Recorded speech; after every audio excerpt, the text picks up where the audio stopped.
Hey everybody, welcome back to Video Game Esoteric and a continuing series on the MARS FPGA project. I know you're looking at a MiSTer, but it's about MiSTer and MARS today, because I've been getting an absolute metric ton of questions in regards to the MARS team statement about all MiSTer cores available on MARS Day 0. And what Day 0 means is upon product launch, they are stating that every single MiSTer FPGA core will work on the MARS FPGA board. And they did preview this board last weekend down in Florida, and they showed two games running on it, Soldier Girl Amazon as well as Super Pac-Man, which I will show you in just a moment. So this does mean that code is executing on the MARS board, but it seems like it was directly flashed. There's some more firmware work to be done, and there was no sort of UI, that stylized element they showed on their Twitter. But what I want to talk about today is what it means to port cores from one FPGA to another. But you'll see here that they do have two functional games working, and that is impressive in its own right, because getting anything to come up to life and actually display an image, let alone run a game, does take a lot of work. The concepting that goes into the boards, seeing anything run is impressive in its own right. So something like Super Pac-Man, pretty cool. That's going to be running on a Motorola 8-bit CPU, just so you guys know. It is different hardware than what would be on Soldier Girl Amazon, which was using a Zilog Z80.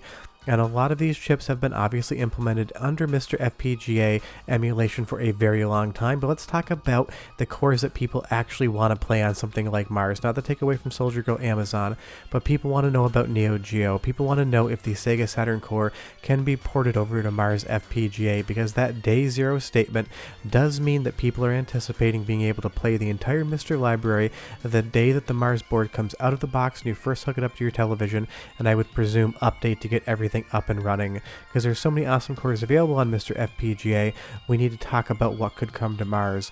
And the number one most important thing I want to talk about in that respect is the hardware that the MARS board uses, more specifically that Ethernet Titanium TI-180 FPGA chip.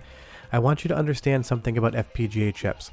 They all work on the same underlying technological concept, but they are all different. That means that this is just not a load up a core, click a port button, and then magically it runs on MARS. Porting anything like this from any hardware to another is going to be a process.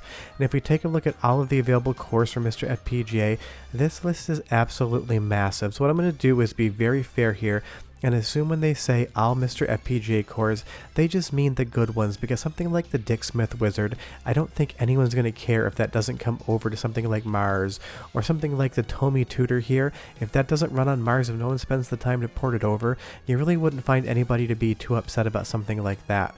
But all of the heavy-hitting cores, all of the handhelds, all of the Nintendo, Sega, PlayStation cores, all of those things are what people are going to want to play. The Nichibutsu My Vision, probably not so much. So let's just take Day 0 to mean all of the most popular cores, all the Sega ones, Nintendo ones, as well as all of the arcade cores as well. You're talking like 50-60 cores at this point in time that have to be ported over Day 0. And I'm not implying they can or can't do this. I'm just talking about the technology required behind it, so you guys understand what porting means. They didn't say anything about Hotego's core, so I'm going to leave those off completely. Hotego does his own distribution system, so I'm going to presume that they're just talking about the mainline distribution cores. Now, MiSTer runs on an Intel FPGA, and that uses Quartus as the software. Just think of this as an SDK, but really it's called a tool chain. So when we talk about MiSTer FPGA and the technology behind it, it is Intel derived and is all going to be running under Quartus, which is the software that you use to write the code to actually create an FPGA core in and of itself in the first place. And that is going to be working for all of the Altera chips. If I take a new MiSTer out of the bag here, well, technically it's just the Jurassic DE10 Nano, you'll see that chip underneath that little plastic shield here. That is going to be the FPGA chip in and of itself. To write code to function on this chip, you're going to use Intel's Quartus software to be able to do that. Now, like any piece of software, it has its own functionality, and that functionality is built in to be able to communicate with and work with the Intel design chips that are on MiSTer FPGA. And that means when you have to port something to a different FPGA chip, you're going to have to dealing with different software. It's got the platform designer, the block-based design, and partial reconfiguration. What this really allows you to do is tweak the code with an FPGA, and all of the path layouts in the logic are going to adhere, and it's going to just basically give you an easier methodology to work in. It also has a different workflow than any other software. Just like any piece of software, it may do the same thing, but it's going to do it in a different manner. And people that are used to using Quartus here, and this looks like a very old example that Intel keeps on their site that looks like Windows XP there, kind of made me laugh. People get used to these and they work with them. And all of the MiSTer FPGA cores are going to be using Quartus. And if you read some of the white papers, they do get very complex, but it's talking about logic synthesis on the FPGA chip and how it lays out the underlying FPGA architecture and the design rules. So when you see something like Mortal Kombat running on Nintendo 64, that is going to be designed using something like Quartus to be able to talk to that Intel FPGA. Something like the Cave Shmup arcade cores, same thing. It has been designed with this software in mind to run on an Intel FPGA. Now that doesn't mean that the code cannot be ported over to a different system, it just means that that port actually does require work. Not only is the software going to look different, but it's going to function in a different way, and all of these cores for the most part were targeted towards MiSTer FPGA. And I know what you're thinking, a lot of the cores end up going over to analog devices, including Analog Pocket. The reality of that is that the Analog Pocket uses a different chip, but it is still within the nuclear Intel FPGA family, which means that it has a very similar basis. So if you play something like Final Fight on the Analog Pocket Hotego's core that came over from MiSTer, it is running on the same technical hardware, but just remember Hotego did take time to port that over. It does still require code changes when you are going from a different chip in the same family.